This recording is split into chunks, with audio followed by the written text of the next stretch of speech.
दोस्तों, अगर आप दुनिया का मैप देखें तो आपको लगता है सब कुछ क्लियर है। यहाँ एक कंट्री खत्म होती है और यहीं से दूसरी शुरू। लेकिन एक सिंपल सा सवाल सोचिए, जब दुनिया में सैटेलाइट्स नहीं थे, जीपीएस नहीं था और जमीन पर रहने वाले लोगों से पूछा भी नहीं गया, तब ये बॉर्डर्स कौन डिसाइड करता था और किस अथॉरिटी से? क्या ये लाइंस नेचर ने बनाई थी या फिर किसी कॉन्फ्रेंस रूम में एक पेंसिल और स्केल के साथ ड्रॉ की गई थी? अगर मैं आपसे पूछूं कि एक कंट्री और दूसरी कंट्री के बीच जो लाइन होती है वो किसने बनाई, तो शायद आप कहेंगे हिस्ट्री ने। लेकिन सच ये है कि दुनिया की कई बॉर्डर्स हिस्ट्री से ज़्यादा पावर और पॉलिटिक्स का रिजल्ट है। और इन बॉर्डर्स का इम्पैक्ट सिर्फ मैप्स तक लिमिटेड नहीं रहता, ये लोगों की ज़िंदगी, उनका आइडेंटिटी और उनके फ्यूचर तक डिसाइड करता है। आज हम इस वीडियो में कुछ ऐसे बॉर्डर्स का एग्जाम्पल देखेंगे जिन्होंने सिर्फ कंट्रीज़ को नहीं बल्कि पूरी जनरेशंस की कहानी को बदल दिया। दोस्तों, बॉर्डर्स हमें मैप्स पर बहुत सिंपल लगती है, सीधी लाइंस, क्लियर डिविजन्स, लेकिन रियलिटी में बॉर्डर्स रेयरली सिंपल होती है।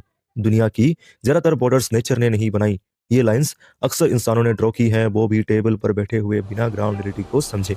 अक्सर ये सोचा ही नहीं गया इस लाइन का एक साइड रहने वाले लोग कौन हैं और दूसरी साइड रहने वाले कौन। बॉर्डर ड्रॉ करते वक्त लोग नहीं, पावर प्रायोरिटी होती है।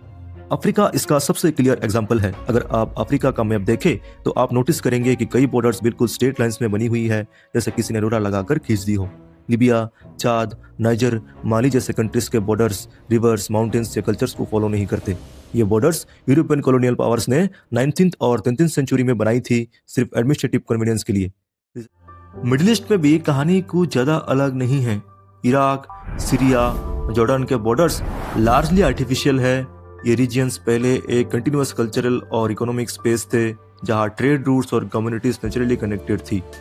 फर्स्ट वर्ल्ड वॉर के बाद यूरोपियन पावर्स ने अपने इंटरेस्ट के हिसाब से यहाँ बाउंड्रीज ड्रॉ कर दी। ऑयल रिसोर्सेज, स्ट्रेटेजिक लोकेशन और कंट्रोल, ये सब फैक्टर्स बॉर्डर से ज्यादा इंपॉर्टेंट बन गए। आज जो कॉन्फ्लिक्ट मिडिल ईस्ट में दिखते हैं, उनके पीछे सिर्फ रिलीजन या आइडियोलॉजी नहीं, बल्कि वो लाइंस भी है जो जमीन पर लोगों की रियलिटी के बिना ड्रॉ की गई थी। साउथ एशिया में पार्टीशन का सबसे पेनफुल और इमोशनल एग्जाम्पल है। इंडिया और पाकिस्तान के बीच एक लाइन ड्रॉ की गई, जिसे रेड क्लिफ लाइन कहा जाता है। ये लाइन वेस्ट में पंजाब के फ्लैट खेती वाले एरिया से लेकर ईस्ट में बंगाल के गंगा नदी के पास के रीजन तक खींच दी गई। ये लाइन बहुत शॉर्ट टाइम में बनाई गई, बिना ग्राउंड लेवल कम्प्लेक्सिटी को पूरी तरह समझे।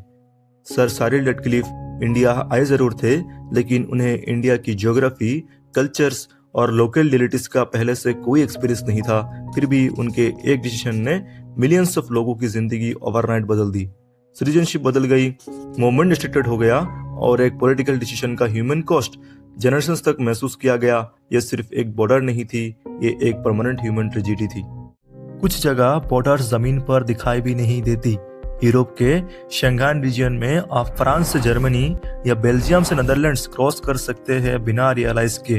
कोई वॉल नहीं, कोई फेंस नहीं, कोई चेक पॉइंट नहीं, लेकिन लीगली आप एक अलग कंट्री में होते हैं, अलग लॉस, अलग टेस्ट सिस्टम और अलग रेस्पॉन्सिबिलिटीज के अंडर। यह दिखता है कि बॉर्डर्स फिजिकल से ज्यादा पॉलिटिकल और मेंटल कंस्ट्रक्ट होती है। दोस्तों, इसीलिए बॉर्डर्स सिर्फ मैप्स पर बनी हुई लाइंस नहीं होती, ये पावर, पॉलिटिक्स और हिस्ट्री का डिसीजन का रिजल्ट होती है। जब ये डिसीजंस लोगों की रियलिटी को नजरअंदाज करके लिए जाते हैं, तो उनके इफेक्ट सिर्फ उस मोमेंट तक सीमित नहीं रहते, बल्कि आने वाले पीढ़ियों की जिंदगी का हिस्सा बन जाता है। मैप्स पर ये बॉर्डर्स क्लीन और सिंपल लग सकती है, लेकिन जमीन पर उनकी कहानी काफी कॉम्प्लेक्स होती है। शायद इसीलिए दुनिया का कई कॉन्फ्लिक्ट्स आज भी खत्म नहीं हुए। और शायद सबसे बड़ा सवाल ये नहीं है कि बॉर्डर्स कौन बनाता है, बल्कि ये है कि उन लाइंस की कीमत कौन चुकाता है।